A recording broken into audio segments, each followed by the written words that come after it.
जाऊं तो आज सब सखियन के संग दही बेचन के काजे सब गोपी जा रही हैं और किशोरी जी उनके साथ यमुना पल्ली पार गई। अब यमुना पल्ली पार गई वादना ऐसा योग बनो कि कोई दही खरीदे वारो आयो ही नहीं, दही विक्रय भयो ही नहीं। शाम को समय है गयो, किशोरी जी ने सब सकीन से कही अच्छा आप चलो वापस चलो, ज्यादा रात्रि है जाएगी, विलंब है जाएगा, कीर्ति मैया फिर बहुत डांटे, चलो वापस चलो। जैसे ही वापस जावे को तैयार भई यमुना जी के तट पर पहुंची। मंदम मंदम सूर्य अस्त हो चुके, धीरे धीरे अंधेरा हो रहा था। किशोरी जी सब सकीन से कह रही अरे जल्दी करो, जल्दी कोई नौका की व्यवस्था करो, पल्ली पार चले।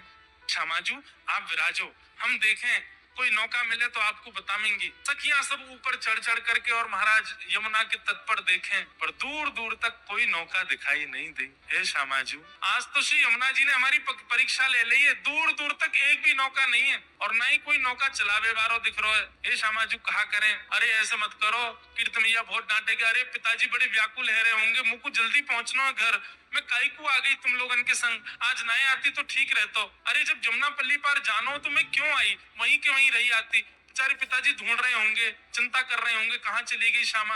अरे आप चिंता मत करो, हम फिर से देखें कोई नौका मिले तो। सकीन ने जाकर के फिर से देखी, इतने में ही एक नेक्सी सी नौका में और नेक्से से गोपाल जी बढ़िया सुंदर वस्त्र पहने, ऊंची धोती पहने, सिर पर ठाटो बांधे, छोटी सी अपनी नौका में अकेले ही चला रहे। ठाकुर जी अपनी नौका चला रहे हैं, छोटी सी नौका, नेक्से से बटुआ से ठाकुर जी। इतनी बड़ी नौका है कि ठाकुर जी जैसो एक और आ जाएगा, बस वहां से ज्यादा जगह नहीं है नौका में। अकेले ठाकुर जी चला रहे हैं, इतने में गोपी ने ऊपर से देखो थोड़ी थोड़ी शाम ढल गई है और शाम ढलवे पे नौका तो दिख रही है लेकिन नौका चलावे वालों ना दिख रहा। ठाकुर जी शाम में विलीन है गए। अरे श्यामाजू एक नौका तो दिखाई दे रही है छोटी सी, और नौका में गदमदरा सो छोरा और बैठो है। श्री जी बोली कछु करो कैसी करो, कोई भी उपाय करो, नौका बुलाओ मोको जल्दी ब्रजभानु जी के पास पहुंचना, मैया बाबा बड़ी चिंता में होंगे, आप चिंता मत करो हम अभी बुलावे। सब गोपी गयी, गोपी जाकर के सब अटारी चिल्लाने लगी, ओ मलाके, ओ नाव चलावे वाले, जल्दी अपनी नौका लेके आए यहाँ पे। ठाकुर जी धीमे धीमे नौका चला रहे, नौका चला रहे तो रुके और रुक करके एक बार देखी और देख करके फिर दूसरी तरफ देख करके अपनी नौका चलाने लगे। गोपी बोली बड़े अहम में बैठो ही तो नौका वारो, देख को मुंह फिर ले अपनो, ओ भैया नौका वारे, ओ मलाके, नेक अपनी नौका लेके आ जल्दी इत पार, हमारी श्यामाजू पार करेंगी। ठाकुर जी बोले पहले तमीज से बोल ले, मलाके चिल्ला रही, कोई मलाको थोड़ी हूँ मैं, कोई नाव चलावे वाला हूँ यहाँ पे। जी मेरी नौका है, मेरी खुद की नौका है, मेरे बाबा ने छोटी सी मोकू बनवाई है, जहाँ मैं बैठ के कभी कभी जमुना जी की सैर करूँ मैं, कोई आर पार करवे वारो कोई मला ना हूँ मैं। कहाँ से आ गई है जोर जोर चिल्ला रही मलाके। ठाकुर जी की बात सुनकर के गोपी बोली अरे जी तो मान कर रो है, रूट रो है। दूसरी गोपी बोली अरे कैसो श्यामा जी को पार करनो भैया, दूसरी नौका दिख नहीं रही है, जय को बुलाओ, नहीं प्रेम से बुला लो। गोपी सब कहने लगे अरे मलाके, ओ गदमदरा से कारिया, अपनी नेक्स्ट सी नौका लेके इतकू आजा। प्रेम से जब बुलाने लगे ठाकुर जी बोले नहीं देख के तो आऊं, कहाँ है रो, चल दो। अब नेक्स्ट सी अपनी नौका ठाकुर जी को लेकर के और कभी तो वह खूब तेज गति से चलाने लग जाएं और तेज से चलाते चलाते कभी कभी ठाकुर जी रुक जाएं, पतवार को धर दें और अपने हाथ पामन में फैला के भाई में सो जाएं। गोपी के अरे नहीं जल्दी कर ले, बीच बीच में कहाँ रुक जाए करे। बोले मेरी नौका, मेरे बाबा ने मोकू बनवाई है, मैं कोई मजदूरी ना कर रहा हूँ, जब मन होगा तब आऊंगा पल्ली पार। खूब ठाकुर जी कभी नाचने लगे, कभी गाने लगे, कभी उछले, कभी सो जाएं। धीरे धीरे करके नौका लेके आए। सखीन ने जाकर के कही भैया हम कोई 7-8 गोपी हैं, दही बेचन के काजे या गांव में आई हैं जमुना पल्ली पार, अब दूर दूर तक कोई नौका दिखना रही है, शाम ढल रही है, नहीं भैया तू कृपा कर दे, हमें पल्ली पार पहुंचाए थे। ठाकुर जी बोले पहले तो दूरी से बात कर, माँ कोने में चली जा, आ रही है चढ़ रही मेरी नौका में, ऐसा मोटो ताजो तेरो शरीर चढ़ गई, नौका टूट जाएगी मेरी। और तुम कितनी सखी बताइए? बोले 6-7 सखी हो, सबरी बैठ जाओगे, कहाँ लोगो मेरी नौका को? बोले अरे भैया मान जा, आपत्ति काल में तो इतना कर ही सके, हम सबरी लटक जाएंगे, कोई यहाँ लटक जाए, कोई पल्लंग को जाएगी, बैठा के पार कर दे। ठाकुर जी बोले मैं ना कर रहा हूँ पार, अब यहाँ ठाकुर जी नाम बना बैठाऊंगा।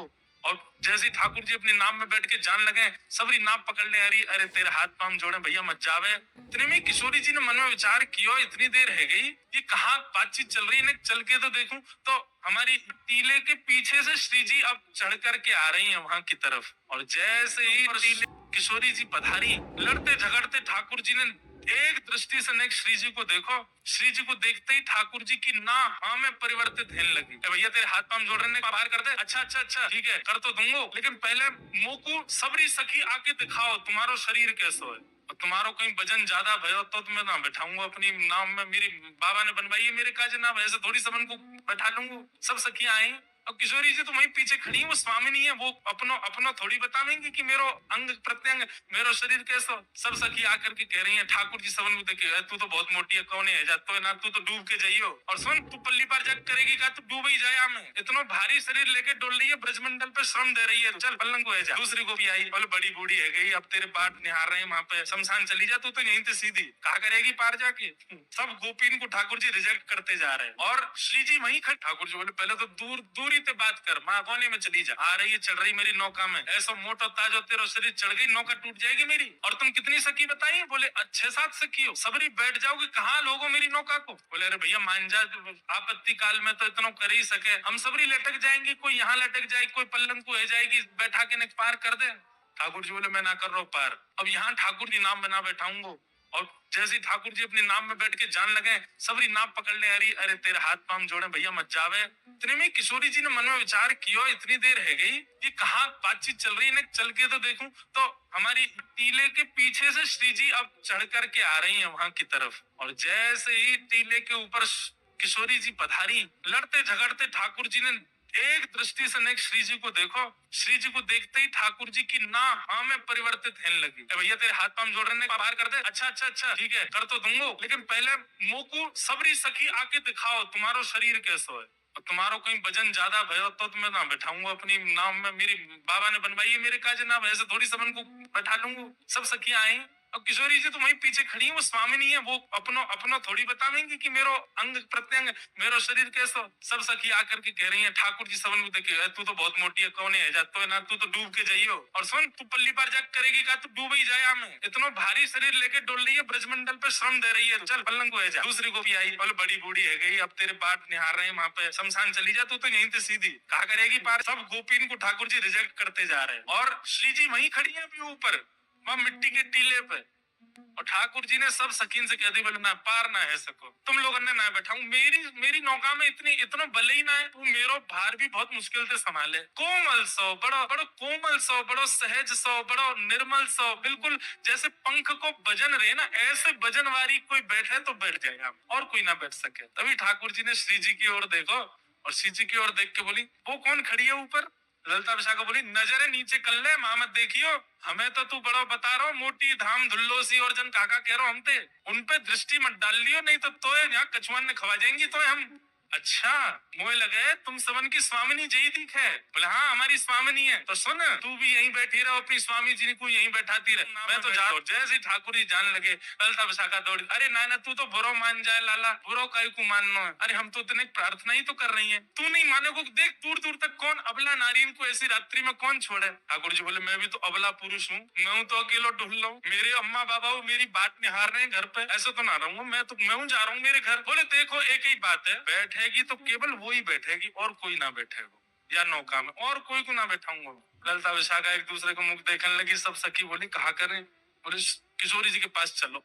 सब श्यामा जी के पास गए। श्यामा जी बोली कहा भयो इतनी देर क्यों लग रही है जी, कहा कह रहा है? बोले किशोरी जी क्यों कह रहा केवल आप पे बैठा है वो। श्यामा जी बोली अकेली तो मैं नहीं ना जानू, और याके तुम देखियो कैसे टुकुर टुकुर निहार रहा हूँ मेरी, और मुझे तो बढ़िया ना लग रहा हो, याके मन के आशे बढ़िया ना है, मैं ना जाऊंगी अकेली जाके संग। और ललिता विशाखा तुम दोनों उनको मेरे संग या हमारे छोड़ोगे हो, मेरी रक्षा सुरक्षा करो, तुम अकेली भेज दोगी मोया के साथ? नहीं नहीं श्री जी हम अकेली नहीं भेजेंगी, हम तो बस यूँ चाह रही है आप राजी रह जाओ, नौका में बैठ जाओ, जैसी पहली पतवार मारेगो नेक नौका भीतर जाएगी, हम दौड़ लगा के हम कूद जाएंगी भाई में, हम सब भी पकड़ पकड़ के फिर कहाँ छोड़ेगो, लेके जाना ही पड़ेगा पल्ली पर, हम भी आ जाएंगे, लेकिन पहले आपको बैठना पड़ेगा। नहीं किशोरी जी बोली ठीक है तुम्हारी इच्छा है तो मैं चली जाऊं। और किशोरी जी नीचे उतर करके आए, और ज्यो ज्यो समीप जा रही है किशोरी जी एक बार आंख उठा के देखें और ठाकुर जी को देख के फिर अपनी नजर बदल लें, फिर देखें फिर नजर बदल लें।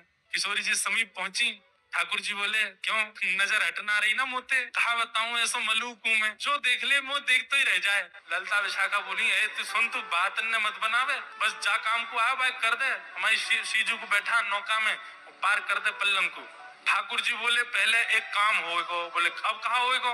बोले जो तुम्हारी श्री जी हैं इनके पामन में बड़ी धूल मिट्टी लग रही है, पहले मैं इनको साफ करूंगा। अरे भैया अकेले इनको वजन सह सके मेरी नौका, इनके पावन में धूल मिट्टी लगी है, या को वजन यदि मेरी नौका में गयो तो डूब जाएगी। ललिता विशाखा बोली ये सब तो तेरे बहाने हैं, स्पर्श करवे के हम सब जाने ना है, तू सकलती पतो चल लो कैसो है, लंपटता के पूरे लक्षण है तुम। ठाकुर जी बोले तो फिर ठीक है चली जाइयो, पार में जा रहा हूँ। बैठने लगे नौका। अरे ना तू तो बुरो मान जाए लाला, आजा आजा। कहा करनो? बोले चरण धोऊंगो, मैं ही धोऊंगो, तुम सबरी दूर नहीं हो, अकेलो धोऊंगो। श्री जी तो पीछे हट गए, बोले मैं नहीं स्पर्श कराऊंगी याते। ललिता विशाखा बोली श्री जी देखो दूर दूर तक कोई नौका नहीं है, एक ही नौका है, अब ठीक है जैसो भी है, पार तो कर ही देखो। और श्यामाजू एक बार बस या की नौका में बैठ जाए हम, फिर तो या ऐसा सबक सिखाएंगी, पल्ली पार ले जा करके तो या के हाथ पांव बांध के एक एक डुक मार के जाएंगी हम।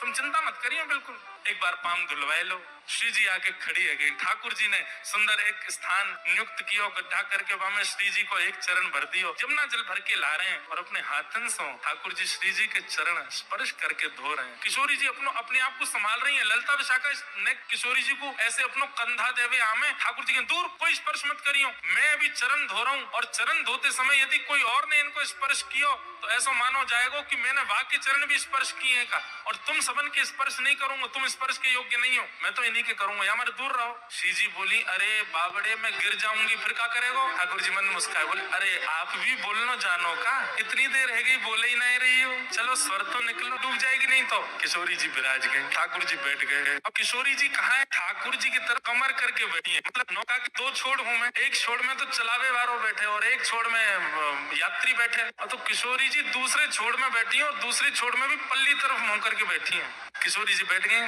अब ठाकुर जी ने जबरदस्ती अपनी पतवार जो है वो जमुना जी के भीतर रज में फंसा रखी है, और ठाकुर जी वहाँ पे ऊपर लद रहे हैं, जोर से खींच रहे हैं। बोले अरे ये नौका तो आगे ही ना बढ़ रही है। ललिता विशाखा आदि सब भारतीय बोली अब बैठ गई है, श्यामाजू ले जा पल्ली पार। बोले अरे बढ़ना आ रही है ये आगे, क्यों ना बढ़ रही है? बोले तुम्हारी जो स्वामिनी बैठी है गलत बैठी है ये। बोले मतलब? बोले अरे तुम न जानो नौका जो है का वो वायु के प्रवाह से चले, अब पल्ली तरफ मेरी नौका को मुख रहेगा वो चलेगी, वही तरफ तुम्हारी स्वामी रही है तो वायु टकरा जाएगी, नौका कैसे बढ़ेगी आगे? इनते कहो मेरी तरफ मुंह करके बैठा का। बोली जी कौन सा तर्क है लाला तेरो? बोले मेरो तर्क यही है, मेरी नौका ऐसे चलेगी, इनते कहो इधर की तरफ मुंह करके बैठे तब नौका बढ़े। किशोरी जी तो इशारों करे मैं उतर के आ रही हूँ बाहर। सब कह नहीं हाँ बैठी रहो, नेकी तो बात है, कहा करना पल्ली पार जाके ये अपने घर हम अपने घर, हमारो कहा मतलब ही आते। विपरीत स्थिति में सबको बाप बनाना पड़े, श्यामाजू बैठ जाओ। किशोरी जी ठाकुर जी की तरफ मुंह करके बैठ गई, लेकिन मुंह की भौं चढ़ा रखी है, भौं चढ़ा रखी है, प्रेम भर के नहीं देख रहे हैं। ठाकुर जी ने नौका नेक बाहर ली, और जैसे ही नौका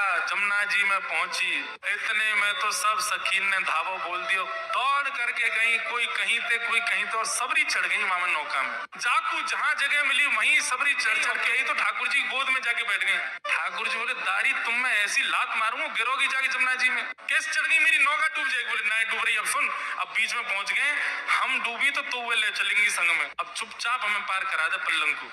बैठ गई सबरी। ठाकुर जी कह रहे हैं कहा करूं कैसे करूं, मेरा तो मन ही ना लग रहा। चलाते चलाते ठाकुर जी ने अपनी पतवार रोक दी, और रोक करके अपने पाम ऊपर करके ठाकुर जी तो पौड़ गए। सब गोपी मुनि देख बीच नौका में ले आयो है जमुना जी में, और यहाँ आके देख नौका रोक दी है। सब सखी बोली अब कहा भय हो? ठाकुर जी बोले तुम कहा जानो नौका चलावे में कितना श्रम हो, भूख लग रही है मुंह बहुत जोर से, अब मुंह को भोजन चाहिए, भोजन मिलेगा तो नौका पल्ली पार होएगी, भोजन नहीं मिलेगा तो कैसे जाऊंगा पल्ली पार, मेरा श्रम है जाएगा, तुम लोगन पे चलानी आवे ना है, चलाने वालों जानकार केवल मैं ही हूँ, मोह लगी है भूख, पहले मैं भोजन कर ना आवे। सखी बोली तो तू कहा सोच रहा, हम तो पवाएंगी अपने हाथन से, हम तेरे तेरे तेरे मुंह में खवाएंगे ये सब। ठाकुर जी बोले राम राम राम राम, तुम्हारे हाथन से थोड़ी पाऊंगो, इतने बुरे बुरे कार्य से हाथ, मेरी यशोदा मैया को तो ऐसा कोमल सो हाथ है, चंद्रमा जैसो गोरो गोरो बातें खाऊं मैं तो, और मेरी मैया जैसो हाथ तो केवल तुम्हारी स्वामिनी को, वो खवावेगी तो खाऊं। अब तो भैया एक ही बात है, नौका आगे तभी बढ़ेगी जब मेरो पेट भरेगा, और मेरो पेट तभी भरेगा जब तुम्हारी स्वामिनी आकर के मुंह को खवावे। और बीच मझधार में खड़े हैं, कहा करें? स्वामिनी जी बोली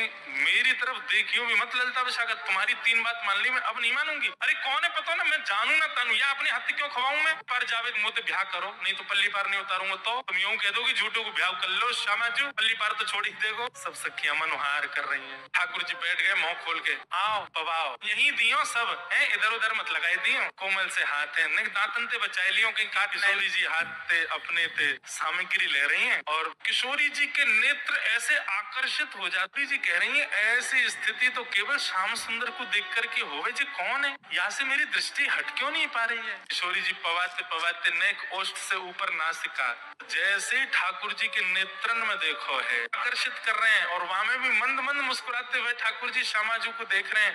श्री जी को रोम रोम पुलकित है गयो, नेत्रन से अविरल अश्रुधार गिरने लगी, मन रूपी मयूर नृत्य करने लगो। जी किशोरी जी को देख रहे हैं, किशोरी जी ठाकुर जी को देख रही हैं। पीछे खड़ी सब सखियां मन में विचार कर रही हैं, जी कहा भयो भैया ये स्तब्ध क्यों है दोनों। ललिता विशाखा ने जाकर के किशोरी जी को नेक चेतायो, तब श्यामाजू को नेक होश आयो। होश आती अपनी आंख मीड़ने लगी, बोले नहीं नहीं नहीं श्याम सुंदर नहीं है। श्याम, अरे मुझे ऐसा लगी श्याम सुंदर तो नहीं। अरे इतना बुरा श्याम सुंदर, श्याम सुंदर तो बड़ा सुंदर है श्री जी, श्याम सुंदर थोड़े ही। हेलो फ्रेंड्स, राधे राधे, जय श्री श्याम। तो दोस्तों, कैसी लगी आपको राधा जी और कृष्ण जी की अद्भुत प्रेम लीला। जब किशोरी जी मुसीबत में फंस जाते हैं तब ठाकुर जी किस तरह उनकी मदद के लिए आते हैं। ये कथा हमें सच्चे प्रेम और विश्वास का संदेश देती है। अगर आपको ये कथा पसंद आई हो तो वीडियो को लाइक करें और अपने दोस्तों और परिवार के साथ शेयर करना ना भूलें। और ऐसी ही भक्ति से भरी कहानियों के लिए चैनल को सब्सक्राइब करना ना भूलें। राधे राधे, जय श्री श्याम।